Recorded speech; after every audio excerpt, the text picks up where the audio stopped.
வணக்கம், இது King Mobiles வேலூரின் number 1 multi brand mobile showroom. இந்த வீடியோவில் நம்ம Vivo V23 and Moto G51 உடைய ஸ்னீக் பிக் தான் பார்க்க போகிறோம். வீடியோக்குள்ளே போகிறதுக்கு முன்னாடி நம்ம கிங் மொபைல் சேனல் இன்னும் நீங்கள் சப்ஸ்கிரைப் பண்ணலன்னா உடனே சப்ஸ்கிரைப் பண்ணிடுங்க. வாங்க வீடியோக்குள்ளே போகலாம். Vivo V23 Moto G51 ரெண்டு மாடலுமே பார்த்தீங்கன்னா மக்கள் மத்தியில் வந்து ரொம்ப ஒரு வரவேற்பை பெற்ற மாடல் அப்படின்னு தான் சொல்லணும். ஏன்னா Vivo V21 இதுக்கு முன்னாடி வந்த மாடல் பார்த்தீங்கன்னா உங்களுக்கு வந்து ரொம்ப பாசிட்டிவ் ரிவ்யூ வந்த ஒரு மிட் செக்மெண்ட் ஃபோன் அப்படின்னு சொல்லலாம்.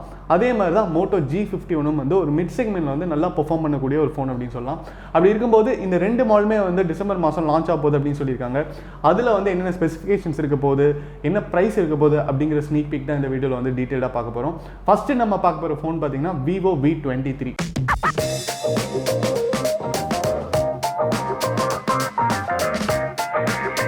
விவோவில் பார்த்தீங்கன்னா அந்த V சீரீஸில் 2021 வந்து சூப்பர் ஹிட்டாக போன மாடல்ஸ் அப்படின்னு சொல்லணும். ஏன்னா உங்களுக்கு வந்து அவ்வளோ மாடல்ஸ் வந்து செல் ஆகிருக்கு.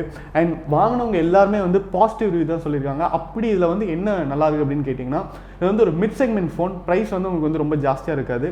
அதே நேரத்தில் உங்களுக்கு வந்து ரொம்ப பேலன்ஸ்டான ஒரு ஸ்பெசிஃபிகேஷனோடு இருக்கக்கூடிய ஒரு ஃபோன் அப்படின்னு தான் சொல்லணும்.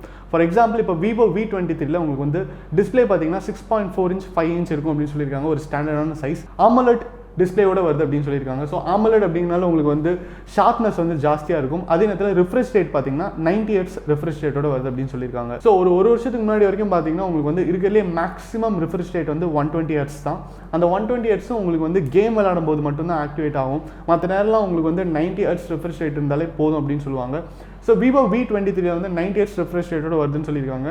ஸோ இதுலேயே வந்து நீங்கள் வந்து மோஸ்ட்லி எல்லா கேம்ஸுமே விளாண்டரலாம். ரொம்ப ஹெவியான கேம்ஸ் கூட நீங்கள் வந்து கிராஃபிக்ஸ் வந்து மீடியமில் வச்சு ஸ்மூத்தாக விளாண்டரலாம் அப்படின்னு தான் சொல்லணும். ப்ராசஸர் வைஸ் பார்த்தீங்கன்னா Dimensity 800 வருது அப்படின்னு சொல்லியிருக்காங்க. ஸோ Dimensity 800 பார்த்தீங்கன்னா மீடியாடெக்கில் எக்ஸ்க்ளூசிவாக 5Gக்காக வந்து மேனுஃபேக்சர் செய்யப்பட்ட ஒரு ப்ராசஸர் அப்படின்னு சொல்லணும். இதில் பார்த்தீங்கன்னா உங்களுக்கு வந்து சார்ஜ் வந்து கம்மியாக தான் எடுக்கும். பவர் கன்சப்ஷன் வந்து ரொம்ப கம்மியாக எடுக்கும். அதே நேரத்தில் இன்டர்நெட் ஸ்பீட் பார்த்தீங்கன்னா ஜாஸ்தியாக இருக்கும். கிராஃபிக்ஸும் பார்த்தீங்கன்னா ரொம்ப அட்வான்ஸ்டாக இருக்கும் அப்படின்னு சொல்லலாம். ஸோ ப்ராசஸர் வந்து நல்லா இருக்குது. டிஸ்பிளேவும் வந்து ஸ்டாண்டர்டாக இருக்குது. அடுத்தது என்ன அப்படின்னு பார்த்தீங்கன்னா இதோடைய ரேம் அண்ட் மெமரி யூஸ்வலாகவே வந்து மிட் செக்மெண்ட்டில் வர மாதிரி உங்களுக்கு வந்து 6GB ஸ்டார்ட் ஆகுது. அண்ட் மெமரி பார்த்தீங்கன்னா 120GB ஸ்டார்ட் ஆகுது. உங்களுக்கு வந்து நிறைய வேரியன்ஸ் இருக்குது. இது எல்லாத்தையும் தாண்டி என்ன ஹைலைட்டான ஃபீச்சர் அப்படின்னு கேட்டிங்கன்னா கேமரா தாங்க. ஸோ கேமரா பார்த்தீங்கன்னா Vivo V21, Vivo V23 இப்போ லான்ச் ஆக போகிற மாடல் எல்லாமே எடுத்துக்கோங்க. உங்களுக்கு வந்து செல்ஃபி கேமரா வந்து சூப்பர் பவர்ஃபுல்லாக கொடுத்துருப்பாங்க.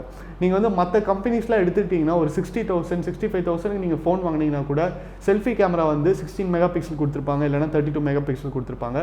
Vivo V சீரீஸில் பார்த்தீங்கன்னா உங்களுக்கு வந்து 44 MP AI சப்போர்ட்டட் செல்ஃபி கேமராவோட வருது அப்படின்னு சொல்லியிருக்காங்க. ஸோ Vivo V23லையும் அதான் சொல்லியிருக்காங்க. செல்ஃபி கேமரா யாரெல்லாம் அடிக்கடி யூஸ் பண்ணுவீங்க, வீடியோஸ் எடுப்பீங்க, vlog பண்ணுவீங்க, இன்ஸ்டாகிராமில் ரீல்ஸ்லாம் போடுவீங்கன்னா கண்டிப்பாக வந்து Vivo V23 வந்து ஒரு நல்ல ஆப்ஷன் அப்படின்னு தான் சொல்லணும். அண்ட் பிரைமரி கேமரா பேக்கில் பார்த்தீங்கன்னா உங்களுக்கு வந்து 64 MP வருது அப்படின்னு சொல்லியிருக்காங்க. இதுவும் பார்த்தீங்கன்னா உங்களுக்கு வந்து AI சப்போர்ட்டட் கேமரா தான். பேக்கில் வந்து ட்ரிபிள் கேமரா செட்டப் கொடுத்துருக்காங்க. 8 MP wide and 2 MP depth sensor. So overall பார்க்கும்போது Vivo V23 வந்து கண்டிப்பாக வந்து மிட் செக்மெண்ட்டில் யாரெல்லாம் ஃபோன் வாங்கணும்னு நினச்சிருக்கீங்களோ அவங்களுக்குலாம் வந்து ஒரு ஐ பிக்கிங் கிராபாக இருக்கும் அப்படின்னு தான் சொல்லணும். அது மட்டும் இல்லாமல் Vivo V சீரீஸில் அந்த ஃபோனுடைய டிசைன் பார்த்தீங்கன்னா ரொம்ப அட்ராக்டிவாக இருக்கும். பேக்கில் பார்த்தீங்கன்னா அந்த கிராஃபிக்ஸ் வந்து சூப்பராக இருக்கும். ஒரு ஃபோனும் நல்லா ரிசர்ச் பண்ணி எப்படி இருந்தால் நல்லாயிருக்கும் அப்படின்னு சொல்லிட்டு அந்த கலர்ஸ் வந்து கொடுப்பாங்க. சும்மா வந்து பிளாக், சில்வர், ப்ளூ அப்படின்னு கொடுக்காம அந்த கலர்ஸே வந்து அவ்வளோ அட்ராக்டிவாக இருக்கும். அண்ட் பேட்டரி பார்த்தீங்கன்னா உங்களுக்கு வந்து ஐடியலான ஒரு பேட்டரி பவர் நீங்கள் வந்து 5000 mAh வரைக்கும் எக்ஸ்பெக்ட் பண்ணலாம். பட் V சீரீஸில் பார்த்தீங்கன்னா இப்போ Vivo V23 வரப்போகுது அப்படின்னு சொல்லியிருக்காங்க. ஸோ அது மாதிரி ஃபோன்ஸ்லாம் பார்த்தீங்கன்னா கொஞ்சம் ஸ்லிம்மாக இருக்கணும் அப்படிங்கிறதுக்காக உங்களுக்கு வந்து 4500 mAh நீங்கள் எக்ஸ்பெக்ட் பண்ணலாம். எக்ஸாக்டான ஸ்பெசிஃபிகேஷன்ஸ் ப்ரைஸ்லாம் பார்த்தீங்கன்னா ஃபோன் லான்ச் ஆகும்போது தான் தெரியும். Stay tuned with king mobiles. உங்களுக்காக எக்ஸ்க்ளூசிவாக Vivo V23 அன்பாக்சிங்கும் பண்ணுவோம். அடுத்து நம்ம பார்க்க போகிற மாடல் பார்த்தீங்கன்னா Moto G51.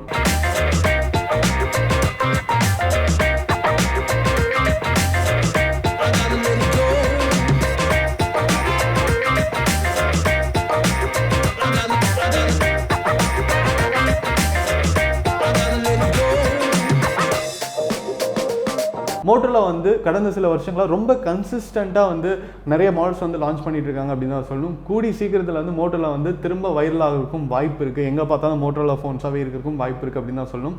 ஸோ அந்த வகையில் பார்த்தீங்கன்னா மோட்டோவில் G51 வந்து இந்தியாவுடைய ஃபர்ஸ்ட் Snapdragon 480+ ப்ராசஸரோட வரக்கூடிய ஃபோன் அப்படின்னு சொல்கிறாங்க. அதாவது என்னென்னா 480+ Snapdragon அப்படிங்கிறது வந்து 5G ப்ராசஸர் உங்களுக்கு வந்து கிட்டத்தட்ட 12 பேண்ட்ஸ் வரைக்கும் சப்போர்ட் பண்ணும். ஸோ இப்போ வர ஃபோன்ஸ் எல்லாமே 5Gன்னு சொல்லுவாங்க, நம்ம வந்து 5G ஃபோன் தான் அப்படின்னு வாங்கிடுவோம். அந்த 5Gயில் வந்து எத்தனை பேண்ட்ஸ் வந்து சப்போர்ட் பண்ணுது அப்படிங்கிறது வந்து ரொம்ப முக்கியம். ஸோ இதில் பார்த்தீங்கன்னா ஸ்னாப் ட்ராகனில் 480 நார்மல் ப்ராசஸர் தான் இருந்தது, அது வந்து 4G ப்ராசஸராக இருந்தது. 480+ அப்படின்னு சொல்லிட்டு 5G வேரியண்ட் வந்து ஸ்னாப் ட்ராகனில் லான்ச் பண்ணியிருக்காங்க. இந்தியாவில் பார்த்தீங்கன்னா உங்களுக்கு வந்து மோட்டோரோலா G51 தான் first phone to have Snapdragon 480+. அதோடைய டிஸ்பிளே பார்த்தீங்கன்னா உங்களுக்கு வந்து 6.8 இன்ச் 120Hz ரிஃப்ரெஷ் ரேட்டோடு இருக்கக்கூடிய டிஸ்பிளே அப்படின்னு சொல்லியிருக்காங்க. ஸோ ஃபோன் வந்து கொஞ்சம் பெருசாகவே இருக்கும் அப்படின்னு சொல்லலாம். அதே நேரத்தில் உங்களுக்கு வந்து 120Hz ரிஃப்ரெஷ் ரேட்டும் இருக்குது, IPS LCD டிஸ்பிளேயோட வருது அப்படின்னு சொல்லியிருக்காங்க. ஸோ உங்களுக்கு வந்து கொஞ்சம் காஸ்ட் சேவ் பண்ணும் அப்படிங்கிறத LCD டிஸ்பிளே கொடுத்துருக்காங்க. பட் ஓவரால் வந்து கண்டிப்பாக வந்து ஒரு நல்ல ஸ்பெக் அப்படின்னு தான் சொல்லணும் இந்த காம்பினேஷன். அடுத்து பார்த்தீங்கன்னா ரேம் வந்து உங்களுக்கு வந்து 8GB வரைக்கும் இருக்குன்னு சொல்லியிருக்காங்க. மெமரி பார்த்தீங்கன்னா உங்களுக்கு வந்து 128GB இருக்குன்னு சொல்லியிருக்காங்க. கேமரா வந்து ட்ரிபிள் கேமரா செட்டப்போட வரும் அப்படின்னு சொல்லியிருக்காங்க. பிரைமரி கேமரா பார்த்தீங்கன்னா 50 மெகாபிக்சலோட இருக்குது அப்படின்னு சொல்லியிருக்காங்க. ஸோ ஓவரால் மோட்டோரோலாவில் வர ஃபோன்ஸ் எல்லாமே வந்து உங்களுக்கு வந்து ஸ்பெக் வைஸ் வந்து சூப்பராக இருக்கும் அப்படின்னு சொல்லலாம். ஏன்னா ரொம்ப செம்ம பேலன்ஸ்டாக இருக்கும். அதே நேரத்தில் உங்களுக்கு வந்து ப்ரைஸும் கம்மியாக இருக்கும். இதில் பார்த்தீங்கன்னா உங்களுக்கு வந்து பேட்டரி வந்து 5000 mAh வருது அப்படின்னு சொல்லியிருக்காங்க. ஃபாஸ்ட் சார்ஜிங் கேப்பபிலிட்டி பார்த்தீங்கன்னா 10 watts சார்ஜரோடு தான் வருது அப்படின்னு சொல்லியிருக்காங்க. அது மட்டும் ஒரு சின்ன டிஸ்அட்வான்டேஜ் அப்படின்னு நினைக்கிறேன். பட் லான்ச் ஆகும்போது தான் உங்களுக்கு வந்து முழுமையாக இது வந்து என்னென்ன ஸ்பெக்ஸ் இருக்குது, பர்ஃபார்மன்ஸ் எப்படி இருக்குது அப்படிங்கிறதுலாம் தெரியும். மோட்டோரோலா G51க்காக வெயிட் பண்ணுறவங்களும் கிங் மொபைல்ஸோட ஸ்டே டியூன்டாக இருங்க. கண்டிப்பாக இதை பற்றி இன்னும் தகவல்கள் வந்து வர வீடியோஸ்லாம் போடுவோம். இந்த வீடியோ உங்களுக்கு பிடிச்சிருந்தா லைக் பண்ணுங்கள், கமெண்ட் பண்ணுங்கள், ஷேர் பண்ணுங்கள்.